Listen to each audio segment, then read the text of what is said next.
ابو ہریرہ رضی اللہ تعالیٰ عنہ فرماتے ہیں وکلنی رسول اللہ صلی اللہ علیہ وسلم بحفظ زکوٰۃ رمضان، ایک مرتبہ رمضان کی زکوٰۃ آئی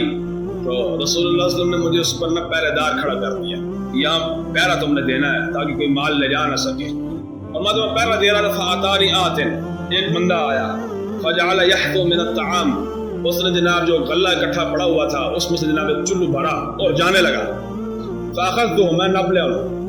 میں نے پکڑ کے کہا، وقلت، میں نے کہا لارفعنک الی رسول اللہ، انہوں نے کہا ہے تو نے چوری کیا ہے اور تو میرا قیدی بن گیا ہے، اب تیرا معاملہ حضور کی بارگاہ میں جائے گا، جیسے حضور فیصلہ فرمائیں گے ویسا فیصلہ ہوگا۔ وہ جس نے چلو بھرا تھا نا وہ آگے سے کہنے لگا انی محتاج ہوں، میں جناب بڑا ماڑا بڑا غریب آدمی ہے، وعلی عیال، اور میرے بچے ہیں ان کی ذمہ داری میرے اوپر ہے، ولی حاجت شدیدۃ، میری بڑی جناب مجبوری ہے، برائے مہربانی مجھے معاف فرما دے، میرا راستہ چھوڑ دے۔ ابو ہریرہ فرماتے ہیں میرے دل میں رحم پیدا ہوا، میں نے جناب اس کا راستہ چھوڑ دیا، میں کہا جا اپنا کام کر۔ فاصبحت، تو میں جب صبح ہوئی میں نے صبح کی، فقال النبی صلی اللہ علیہ وسلم، میرے بتائے بغیر یہ کون سی بات ہو سکتی ہے کہ غلام کوئی کام کرے آقا دیکھ نہ رہے؟ لا فرق بین حیاتہ و موتہ فی مشاہدتہ لامتہ ومعرفتہ باحوالہم ونیاتہم وخواطرہم وذلک عندہ جلی لا خفا فیہ۔ علامہ ابن حجر علامہ قسطلانی فرماتے ہیں کہ اس بات میں کوئی فرق کو نہیں ہے، حضور صلی اللہ علیہ وسلم اپنی ظاہری حیات مبارکہ کے اندر موجود ہوں یا پردہ فرما جائے، حضور آج بھی اپنی امت کی نگرانی فرما رہے ہیں۔ لا فرق بین حیاتی و موتی فی مشاہدتی لامتی و معرفتی باحوالہم و نیاتہم، حضور اپنے غلاموں کی نیتوں سے بھی واقف ہے کہ میرا غلام کی سوچ رہا ہے، رسول اللہ سے بھی واقف ہے، یہ اللہ تعالیٰ نے اپنے حبیب کو شان عطا فرمائی۔ لو جی صبح ابو ہریرہ فرماتے ہیں میں نے اپنی زبان پر یہ بات بالکل نہیں لے کر آیا کہ میں رات ایک قیدی آیا تھا اور سارے معاملات، خود رسول اللہ نے پوچھ لیا ما فعل اسیرک البارحہ، میں ابو ہریرہ تیرے رات والے قیدی کا کیا بنا؟ وہ قیدی تو نے کیا تھا، قید کیا تھا ایک بندے کو، کیا بنا اس کا؟ ابو ہریرہ رضی اللہ تعالیٰ عنہ کرنے لگے حضور جب میں نے اس کو پکڑا تو اس نے کہا جناب میں بڑا محتاج ہوں، بڑا غریب ہوں، تو میرے بڑے چھوٹے چھوٹے بچے نے جناب میں نے اس کی پرورش کرنی ہے، برائے مہربانی مجھے معافی عطا فرما دو۔ میرا آقا نے فرمایا انہ قد کذبک، فرمایا اس نے تیرے ساتھ جھوٹ بولا ہے، کل پھر آئے گا۔ حضور کو کل کا پتہ نہیں ہے، انے ہو اور کالے ہو،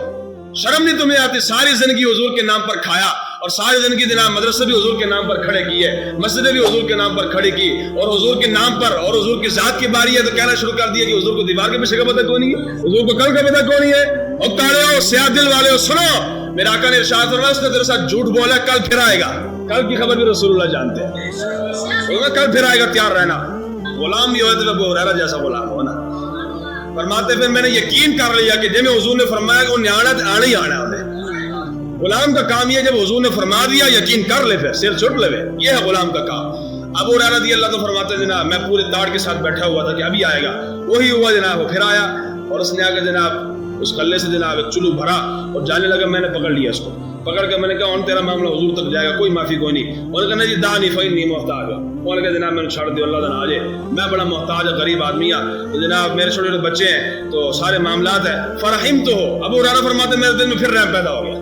محمد رسول اللہ والذین معہ اشداء علی الکفار رحماء بینہم، کافروں کے مقابلے میں بڑے سخت لیکن آپس میں بڑے رحیم دل تھے رسول اللہ کے صحابہ، بڑے رحم والے۔ تو میرے دل میں رحم پیدا ہوا، میں پھر چھاٹ دیتا، میں جایا فاصبحت، تو صبح میں نے کی تو جناب پھر حضور کی بارگاہ میں جب میں گیا، میرا آقا ہمیں ہاں تیرے قیدی کا کیا بنا؟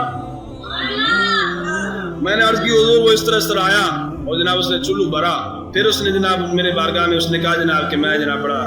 محتاج آدمی ہوں، غریب آدمی ہوں، چھوٹے چھوٹے بچے جناب ان کی پرورش کرنی ہے، میرے دل میں رحم پیدا ہوا، میں نے اس کو چھوڑ دیا۔ حضور نے فرمایا اس نے تیرے ساتھ جھوٹ بولا ہے، کل پھر آئے گا۔ فعرفت انه سيعود لقول رسول اللہ، ابو ہریرہ فرماتے ہیں میں نے یقین کر لیا جب میں حضور نے فرمایا ہے انہیں آنا ہی آنا ہے، اور پھر میں تار لا کے بیٹھ گیا جناب، پورے جاگ کے ساتھ کہ جناب ابھی آئے گا۔ جناب فرماتے ہیں کہ جناب تھوڑی دیر گزری پھر آ گیا، جب آیا تو جناب اس نے پھر جناب چلو بھرا اور پھر جناب جانے لگا، تو فرماتے ہیں جناب میں نے اس کو پکڑ لیا اور پکڑ کر میں نے کہا ہون تیرے معافی کو نہیں ملتی، ہون تیرے جناب کو نہیں چھڑنا، ہون جو مرضی کر رہا ہے جناب، جنہیں ترنے مرضی مار رہا ہے، انہوں نے کہا جناب تو چھڑنا دے کون نہیں ابو ہریرہ، چند ایک کلمات ہیں جو میں تجھے بتا دیتا ہوں جس کا نفع اور فائدہ تجھے ضرور ہوگا۔ اب اس نے جناب ایک حکمت اپنائی کہ میں ان کو کلمات سکھاؤں گا، اور رسول اللہ کے صحابہ پھر ایسے معاملے میں جناب بالکل آگے ہوا کرتے تھے۔